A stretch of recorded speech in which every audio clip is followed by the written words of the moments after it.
الله أنا ومجاعي قاسي سعيد عبد القادر كان صعدوا أورور كاكل كالسوين كصوماليات وحاميش المانت نوسو جبوبي ترينين وبرياتريك نيرسين كورسو بحين يسي جامعة علوم عافمات تركيا أنا كان كاشتي أورور كالسوين كصوماليات ترينين كاس السعودية مدة 4 مالين saddex maalin kamidana ay socotay 10 hal maalin kadibna hal maalin kamidana ay socotay baratico ee ku qaadanayeen isbitaal Digfir iyo laabka jaamacada waxa ilaahay ku mahadinaynaa in 56 qofood oo arday oo kalkaalisooyin ay ka faa'iideysteen pediatric course-gan waxaana aad ugu faraxsanahay ka ahaan gudiga gudoomiyaha ururka kalkaalisooyinka Soomaaliyeed in barnaamijkan ardayda ugu faa'iideysteen sidii loogu talagalay waana mahadsantihiin.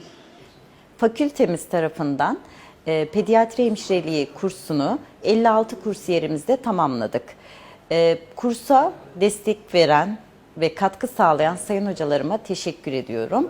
Umarım kursiyerlerimiz başarılı bir eğitim almışlardır. Selamünaleyküm, bismillah. Somali Mogadishu Recep Tayyip Erdoğan Sağlık Bilimleri Fakültesi tarafından organize edilen çocuk hemşireliği sertifika programının bugün son günündeyiz. Emeği geçen tüm hocalarımıza teşekkür ediyorum. Somali sağlık insan gücüne bir katkı sağladığımızı düşünüyoruz. Teşekkür ediyoruz. Bismillahirrahmanirrahim. Magacaygu saddexan waa Axmed Maxamuud Jimcaale. Halkan waxaan kusoo gabagabeynaa maanta aan u joognaa course Pediatric Emergency Pediatric Nursing oo noo soo qaybqaabisay jaamacadda cilmiga caafimaadka Akis Digfir Erdogan.